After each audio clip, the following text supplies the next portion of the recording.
What's up guys, Erratic here, and today we're diving into how to kill the Underpin on the question mark difficulty. Beating this challenge rewards you with the Golden Gob Trotter, a super cool mount, and the title The Real Deal. You can technically get the title by defeating the Underpin with a group, but if you're looking for a real challenge and the mount, you'll have to tackle this solo. We'll start with a general guide to the fight, then I'll cover specific tips for Devastation Evokers, and finally we'll wrap things up with my kill video, featuring live commentary. I've added timestamps in the description, so feel free to skip to whatever section you need. First up, preparing for the fight. Let's get started. To unlock the Underpin on double question mark difficulty, you need to have already defeated him on single question mark difficulty and completed a level 10 delve. For gear, I recommend an eye level of at least 650, though it is possible with less. My brand was level 48, and the two Curios I used were the Mechasaur Easy Build Kit, which did about 25% of my total damage, and the Coca-Cola Carrier, which boosts all your secondary stats by 4%. When you first enter the delve with the Coca-Cola Carrier Curio equipped, you'll find a 6-pack next to the campfire. Drinking these increases your secondary stats even more, and sometimes your primary stat by 4%. But the catch is the 6-pack doesn't respawn when you die. You'll have to exit and re-enter the delve to get it again. In my opinion, it's not worth the hassle, especially when you're still learning the fight, but it's something you could do if you're trying to min-max. Don't forget to sit by Brand's Fire before each pull. It gives you a 5% main stat boost. For consumables, I suggest flasks, weapon oil, and drums if you can't lust. This fight is tough, so every little bit helps. Now let's get on to the fight mechanics. The boss has several abilities you'll need to manage. The first is Crush. The boss casts this by targeting a circle on the ground. He'll fly to it and slam down with lethal damage. Just move out of the circle before it hits. Next is Flamethrower. This is a lethal cone of fire damage in front of the boss. The closer you are to the boss, the easier it'll be to sidestep the damage. You can also avoid this though by moving far enough away. Then we have a mechanic that we'll call Cloudy with a Chance of Boom. This is a new mechanic on the harder difficulty. The boss shouts, "Forecast, cloudy with a chance of boom," and launches a bomb into the air. For the next 10 seconds or so, red swirlies will spawn around you. You'll just need to dodge them. For casters, it's tough to get off anything other than instant spells during this phase, so focus on handling other mechanics during this cast. Next up is Time Bomb Launcher. The boss launches bombs around his location. These bombs sit for about 20 seconds before they start to explode. You can interact with them to kick the bombs towards your target, marked by a blue arrow. You'll want to keybind your interact key for this. It's way faster than clicking the bombs manually, and the boss will often be on top of the bombs, making them extremely hard to click. Then we have Summon Cronies. Instead of 3 cronies in the easier difficulty, the boss now spawns 5 cronies. This is the most important mechanic to manage. The cronies spawn near the arena wall, and while it might feel random, you can actually control the spawns by positioning the boss close to the wall. When the cronies spawn, hit the bombs into them, aiming for the middle of the group. If they're close enough, you can damage all 5 at once. This is key. You need to kill all 5 cronies before the next wave spawns. The cronies cast Molten Cannon, which shoots a red line across the ground and launches molten spheres at the end of the cast. These do massive damage if they hit you, but you can move through the red lines before the cast gets off, so you'll want to get used to moving through them when needed. When the cronies die, they leave behind a fiery wreckage that damages you if you stand in it. The last mechanic is Divert Energy to Shields. At 80% health and anytime he hits 100 energy after,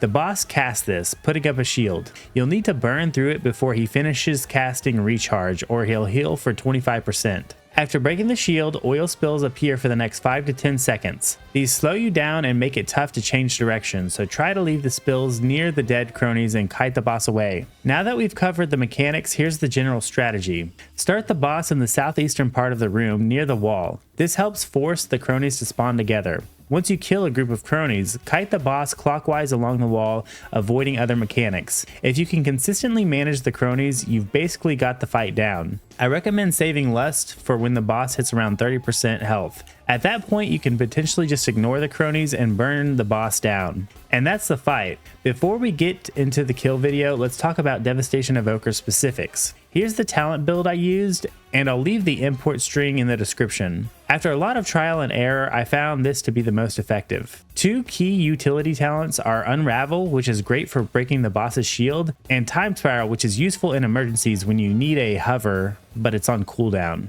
I used hover a lot to kite to avoid melee swings and to get off disintegrate damage while moving. And that's pretty much it. If you found this video helpful, please give it a like and consider subscribing to the channel.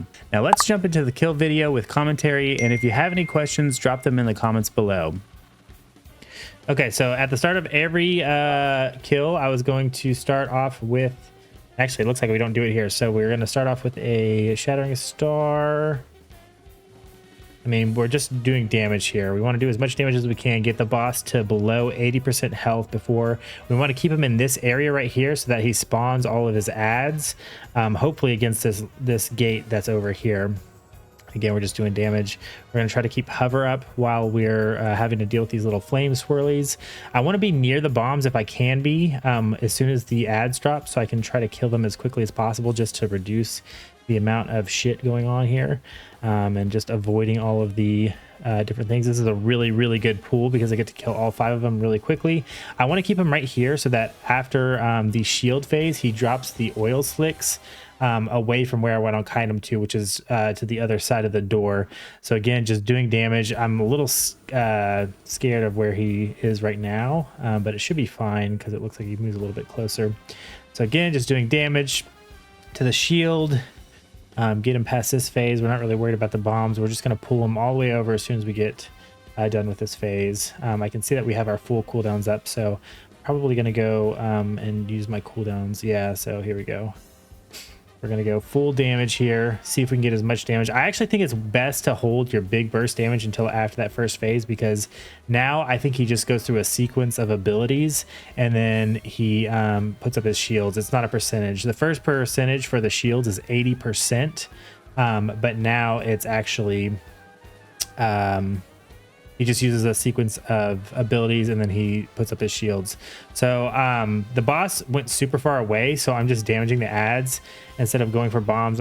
This fight is super hectic. You're just trying to avoid the different mechanics. One bomb probably would have been fine. But again, you can see we're just kind of trying to bring him around the room. I want to keep him close to the gate so that he tries to spawn the ads close to him. Fire breath. And get through the shield. I'm really, really, really liking this run so far. I'm doing such a great job. Not to toot my own horn, but we're actually annihilating this run so far. This is looking really good. The cronies getting spawned over behind the oil slicks will kind of suck. So that gets a little worrisome. But they actually spawn all right here, so that's actually huge. Looking for bombs, trying to get them. You really have to pay attention to these red lines and when they spawn, because it takes a while for the orbs to get through, and it's not like you can't walk through them before they cast. So that's like the biggest thing. The thing about this fight is it's just so hectic, dude. It like legitimately feels like it's a mythic raid boss tuned for single player. Yeah, so watching out for the flamethrowers. Trying to stay out of swirlies. We haven't had really any issues yet. This is getting a little sketchy here, but we're glad we got his shield up before we even spawn more cronies, and we got him through there. So again, we're just staying by the bombs. I want to be able to launch these bombs as soon as he spawns in the cronies. I don't really like the placement of the bombs versus where the cronies will spawn, but you can see we're just doing a big circle around the arena. Just doing our damage. He's spawning all the cronies here. I didn't realize how good my spawns were. Like everyone in my last video commented on how shitty this boss is because the spawns are completely random, but they're not really I mean, they are a little random, but you can 100% control them, and you have to in order to beat this boss. This was really sketchy. Yeah, so you can see here I took a lot of damage there. Probably use our defensives. We got all the ads down though, which is really good. You can't stand on top of the ads after they die either. That's a big part of this fight as well. I should have hit the bomb there instead of running out. That's a mistake here. There's that ad up there on the other side. I'm guessing I'm probably just going to ignore it for the rest of the fight. It gets to a point that once you have him low enough, you're going to just ignore the ads probably and get him down. Let's go. Just doing our damage, dragging him around the room. Honestly, this fight was way harder than Zekvir. See, we're getting like a little panicky now. Honestly, my heart was pounding anytime I would get him this low, and I would get all nervous. The spawns are so good every time, though. We've got such good spawns every single time, and it's not just like luck. We're doing a great job of positioning the boss to where he spawns the ads correctly. That was so bad. I took so much damage there. and but it looks like we're getting through it. Do we have lust? We do have lust up. We kill this ad, dudes. Look at how good the spawns are. Oh my god, dude, I'm so scared right now. The problem as Dev Evoker is like running out of hovers when you need to get out of stuff. We have one charge of hover. We're trying to get through his shield before he heals up. We got it. We've got one more ad up. I want to get this one down. I remember thinking like I want to try to get this down before we move on. Yeah, so we get this bomb here, and I think I'm going to try to hit that bomb into that ad here. Yeah. Okay, so we kill that boss, dude. We're doing so good, and we used lust just a second ago. So now we're probably gonna ignore all ads from this point on. We're just gonna do as much damage as we can, and see if we can kill him. Oh no! Look, we're still getting bombs. Maybe that's the play. Is like you never really ignore the ads, and you just try to get the bomb the entire time. I think I'm just like kind of when there's so much movement and so much stuff you're trying to get out of, that I'm, just getting the ads just because. Okay, yeah, so here's where I start ignoring the ads. Like, we're going all out here. We're going to get through this shield and just try to burst the bomb. The lines are super scary because they're all over your screen, but they're actually not that hard to avoid. You kind of just sit in one space, let all of them spawn, and then just move after a few seconds. And you shouldn't get hit by any balls. They're actually pretty easy to avoid, especially if you're super far away from where they're casting. And you can see here that we're just smashing the boss. We did a great job moving him around the circle, and that's the biggest thing. We always got the cronies to spawn like right next to each other, and we're able to AoE them down with the bombs. And there we go. Oh my god, what a fucking fight, man. But yeah, hopefully that helps. Let me know down in the comments if you have any tips or tricks that you noticed from doing this, and leave a like and sub to the channel if you like this content.